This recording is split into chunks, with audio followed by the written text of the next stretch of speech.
하나님의 말씀 봉독하시겠습니다. 하나님의 말씀 베드로전서 2장 18절부터 25절까지 말씀입니다. 사원들아, 범사에 두려워함으로 주인들에게 순종하되 선하고 관용하는 자들에게만 아니라 또한 까다로운 자들에게도 그리하라. 부당하게 고난을 받아도 하나님을 생각하면 슬픔을 참으면 이는 아름다우나 죄가 있어 매를 맞고 참으면 무슨 칭찬이 있으리요. 그러나 선을 행함으로 고난을 받고 참으면 이는 하나님 앞에 아름다우니라. 이를 위하여 너희가 부르심을 받았으니 그리스도도 너희를 위하여 고난을 받으사 너희에게 본을 끼쳐 그 자취를 따라오게 하기로 하셨느니라.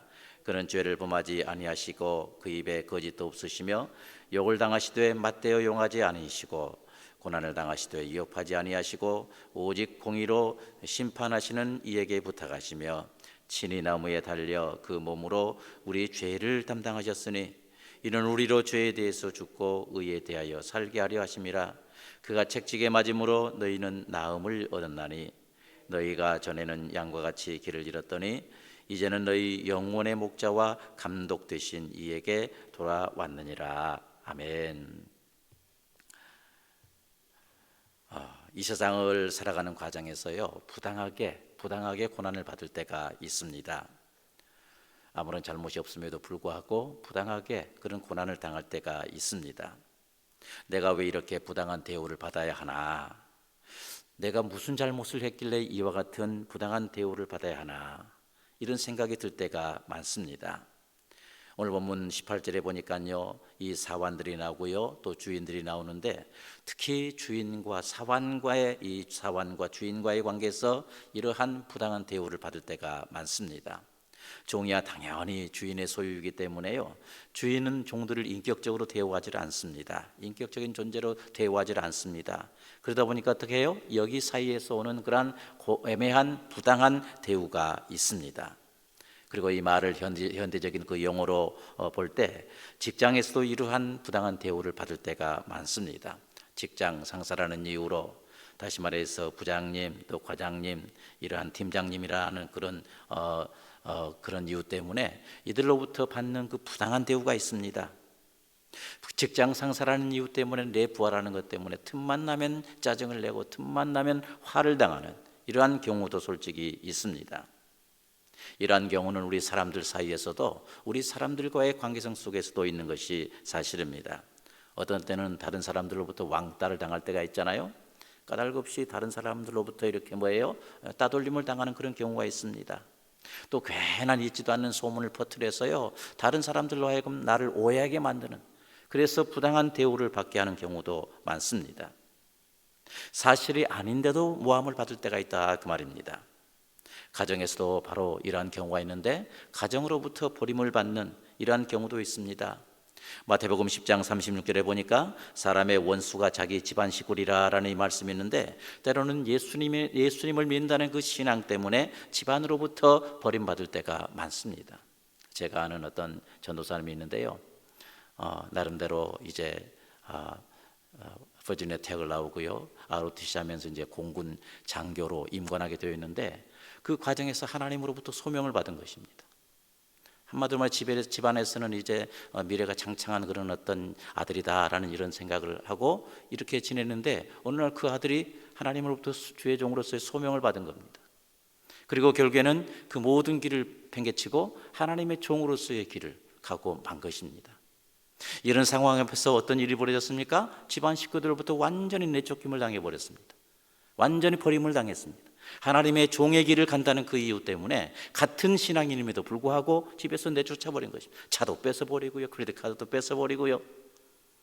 얼마 전에 심지어 결혼했는데요, 결혼식에 참석하지도 않았습니다. 그렇게 철저하게 집안으로부터 원수가 돼서 이렇게 배척을 받은 그런 경우도 있습니다. 부당하게 고난을 받았다, 그 말입니다. 오늘 보면 19절 상반절에 보면 부당하게 고난을 받아도 라고 사도 베드로는 말씀하고 있는데, 그렇다면 이와 같이 부당하게 고난받을 때 하나님의 백성들은 어떻게 해야 되나요?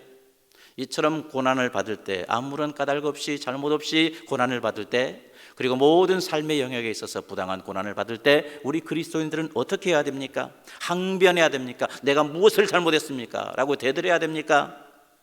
싸워야 됩니까? 어떻게 해야 될까요? 우리 함께 본문 19절 말씀을 같이 한번 읽어보십시다. 부당하게 고난을 받아도 하나님을 생각함으로 슬픔은 참으면 이는 아름다우나. 아멘. 무슨 말입니까?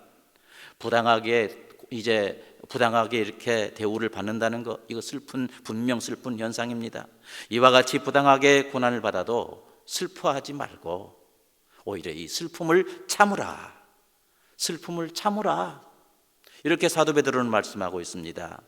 여기 부당한 고난이란 말은 20절 상반절에 보니까 죄가 있어도 라는 이 말씀과 비교해 볼 때 한마디로 말해서 잘못이 없는 고난, 부당한 고난은 뭐예요? 잘못이 없음에도 불구하고 받는 고난을 가리켜서 이 부당하게 고난을 받는다, 이런 의미라고 할 수가 있습니다.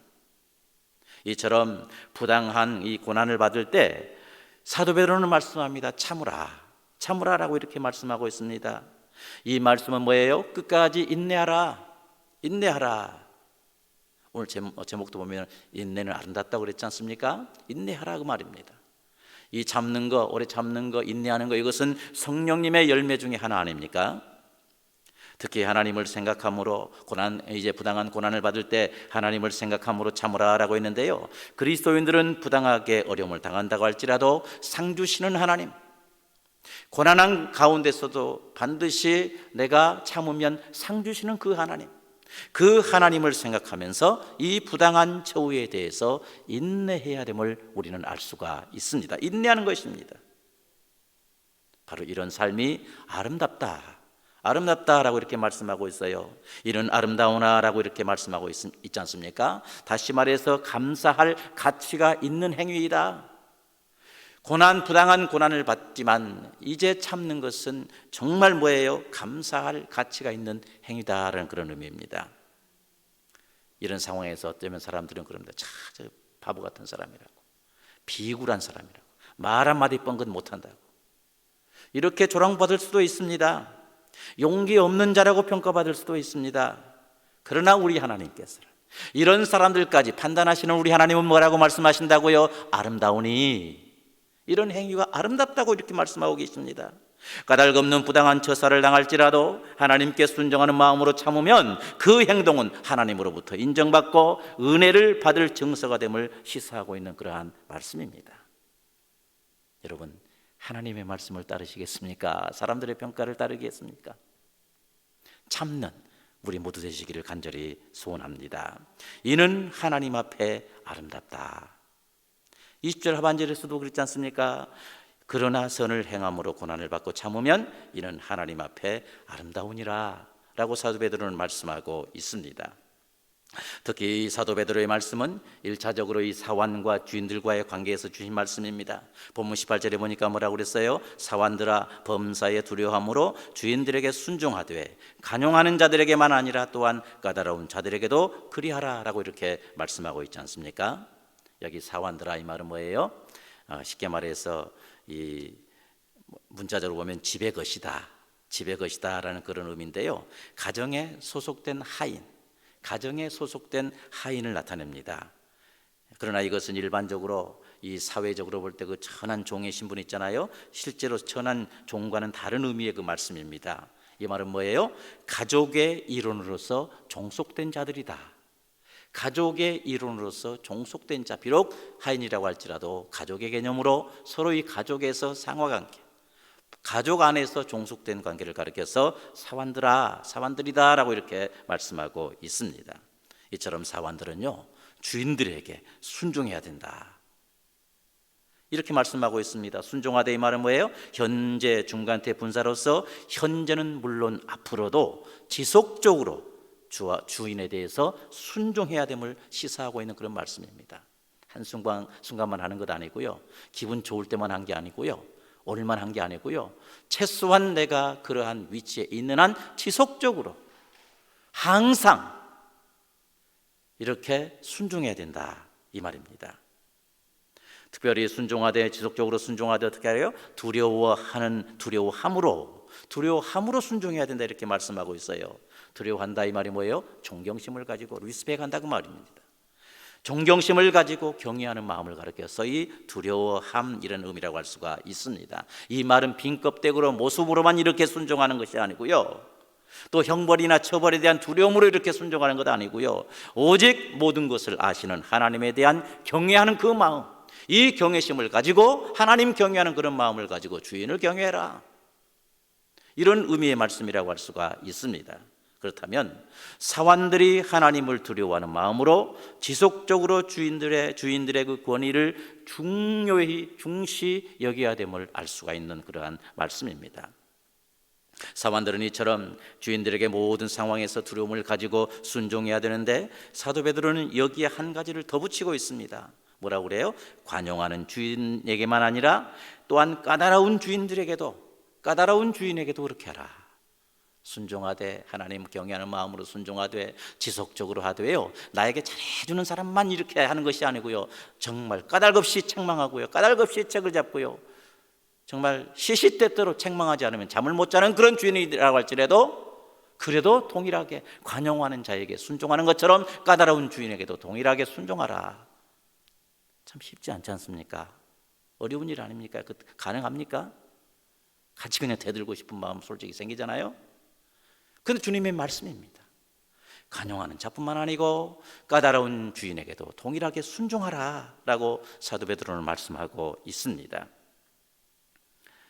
이 말씀 중에 보니까 또 범사에라는 이 말씀이 또 삽입되어 있습니다. 이 뭐예요? 이 순종하는 것은요, 최소한 상하 관계가 있다고 하는 그 모든 상황에서, 이런 의미예요. 질서가 있고 상하 관계가 있잖아요. 모든 어떤 사회적인 제도에는요, 이 상하 관계가 존재하는 모든 상황에서 모든 사람들에게 이렇게 항상 행해져야 될 덕목이 바로 이 순종이라고 말씀하고 있습니다. 직장에서는 아랫사람이 윗사람에게요, 또한 가정에서는 자녀가 부모에게요, 항상 진심을 다해서, 허울 좋은 것이 아니고 진심을 다해서, 처벌받을 것이 두려워서가 아니고 진심을 다해서 순종해야 된다는 그러한 의미의 말씀입니다. 물론 쉽지 않은 문제입니다. 그러나 하나님을 생각하면서 이렇게 하는 것은 하나님께서 아름다운 일이다 라고 말씀하셨다는 사실을 기억하면서 항상 순종하는 이러한 삶을 살아야 된다고 사도 베드로는 이 본문을 통해서 두 번이나 말씀을 한 것을 볼 수가 있습니다. 그렇다면 그리스도인들은요, 이 말씀을 기억하고 어떠한 상황에서도 상하 관계가 있는 그러한 상황이라면 또한 모든 사람에게 바로 순종하는 마음으로 대해야 될 줄을 믿습니다. 그런데 이 성경은요, 또 다른 면에서 상전들, 다시 말해서 주인이라고 생각하는 자들에게 하신 말씀이 있습니다. 오늘 본문 말씀은 아닙니다만 골로새서 4장 1절에 보니까 그랬어요. 상전들아, 의와 공평을 종들에게 베풀지니 너희에게도 하늘의 상전이 계심을 알지어다. 너희에게도 하늘에 너희의 상전이 계신다는 사실을 알면서 너희의 아래에 있는 사람들이라고 생각하는 사람들에게 의로 공평으로 항상 대해라. 부당하게 고난받는 이런 일에서 벗어나라. 부당하게 고난당하게 하는 일을 제공하는 그런 자가 되지 말아라. 이렇게 성경은 말씀하고 있습니다. 주인들, 다시 말해서 상전들, 소위 위에 있다고 생각하는 사람들은 하늘에도 나의 상전 하나님께서 계신다 라는 이 사실을 항상 기억하면서 사환들을 잘 대해야 하는 것입니다. 부당하게 고난받게 해서는 안 된다 그 말입니다. 공평하게 사랑으로 의로 행해야 된다 그 말입니다. 특히 믿음의 관계에 있는 사람들에게 있어서는 더욱더 그러한 삶을, 그런 원칙을 지키며 대해라 라고 이렇게 성경은 우리에게 말씀해 주고 있습니다. 그러므로 그리스도인은, 하나님의 백성들은 사도 베드로의 말씀처럼 부당하게 고난당한다고 생각할 때 참아야만 되는 것입니다. 특히 상하와 관계에 있는 모든 상황에서, 사회에서, 직장에서, 가정에서 혹시 부당한 대우를 받는다고 해도 지속적으로 참아야, 지속적으로 순종해야 되는 것입니다. 이것이 바로 하나님 보시기에 아름다운 일이라고 사도 베드로는 지금 말씀하고 있습니다. 여러분, 쉽지 않죠? 아멘도 잘 안 하시잖아요. 그러니까 쉽지 않은 일입니다. 다 나름대로 성깔이 있는데요, 다 뭐 하나씩 하는 다 뭐 자기 어떤 특성이 있는데 쉽지 않습니다. 그러나 오늘 보면 21절에 보니까 뭐라고 그랬어요?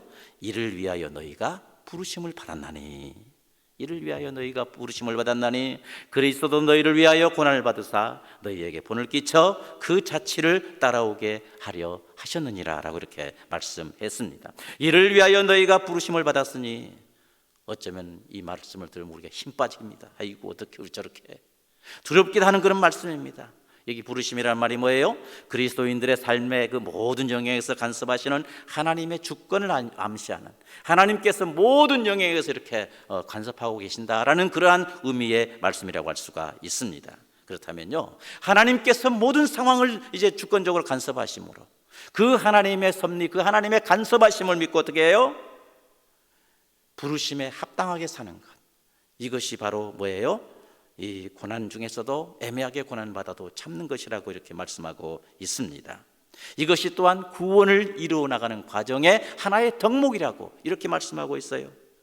동시에 우리 주 예수 그리스도도 우리 위해서 이와 같은 고난을 당하셨다라고 사도 베드로는 말씀하고 있습니다. 어쩌면 보세요, 우리와 예수님과 전혀 상관이 없는 그 우리는 예수님과 전혀 상관이 없는 그런 존재 아니었습니까? 오히려 우리는 하나님과 원수된 그러한 존재들 아니었습니까? 그러나 이러한 우리를 위해서 그리스도께서 자원하심으로 고난을 당하셨다라는 이런 말입니다. 예수 그리스도는 공생의 기간 동안 그리고 십자가를 지심을 통해서 바로 고난을 당하셨는데, 바로 우리를 위한, 나를 위한 고난이시라 그 말입니다. 그리고 우리 예수님은요, 모든 그리스도인들에게 종의 모범을 보이신 것입니다. 그리스도인들이 마땅히 감당해야 될 고난의 참된 본보기를 우리 가운데 보여주셨습니다. 이처럼 우리 위에 고난당하신 예수님은 우리도 그분께서 행하셨던 것처럼 그 고난의 자취를 따라오기를 우리 예수님은 원하고 계십니다. 그리스도께서 종의 길을 가셨다면 그분으로 인해서 하나님의 자녀가 된 우리는 어떻게 해요? 그리스도 안에서 사완된 그러한 심령을 가지고 바로 그리스도의 자취를 따라가는, 또한 모든 일에 이렇게 순종하는 이러한 삶을 살아야 될 줄을 믿습니다. 오늘 본문 22절부터 25절에 나타난 우리 예수님에 대해서 언급되고 있는데요, 우리 예수님 어떤 분이십니까? 22절에 보니까 죄가 없으시고 거짓도 없으신 분이시다. 또 23절에 보니까 남에게 욕하지 않으셨고요, 고난 당할 때 어떻게 해요? 내가 그냥 어떤 내가 가진 그 능력으로 남을 그냥 막 이렇게 부셔부셔한 게 아니고요, 하나님께 맡겨버리신 그러한 분이십니다.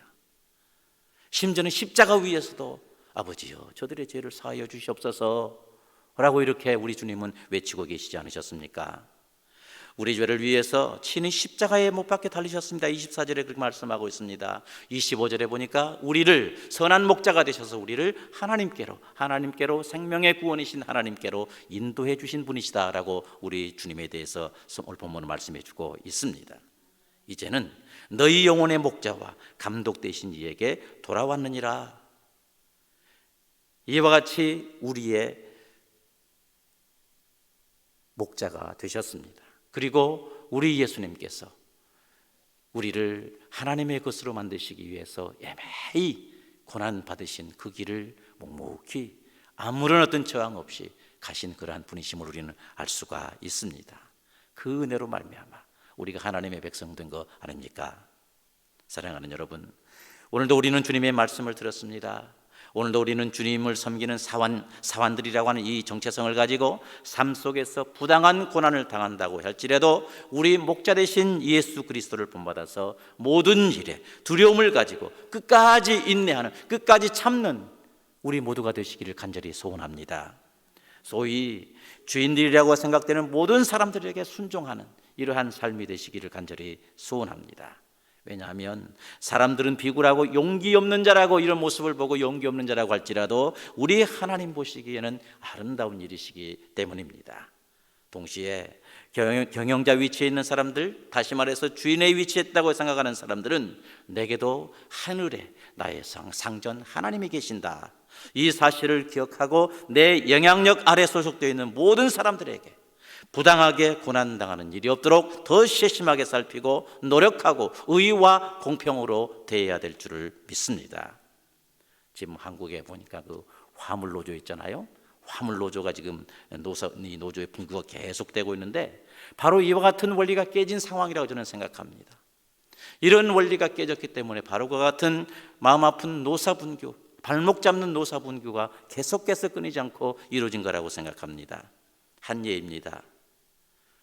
어쨌든 모든 사람들은 그래요. 부당하게 고난당하는 거, 이런 상황을 싫어할 것입니다. 그래서 항변하기도 하고요, 때로는 상대방과 싸우기도 하고 원수가 될 수도 있습니다. 그러나 오늘도 우리는 정말 우리를 능하게 하실 이 성령님의 도우심으로 삶 속에서 예수님께서 가신 그 자취를 따라서 부당하게 고난받아도 길이 참는 이러한 삶이 되셔서 하나님으로부터 아름답다, 하나님으로부터 아름답다, 모든 사람들과 또 화목하는 이러한 삶이 될 뿐만 아니라 하나님께 영광 돌리는 이 귀한 삶 될 수 있기를 주님 이름으로 축원합니다.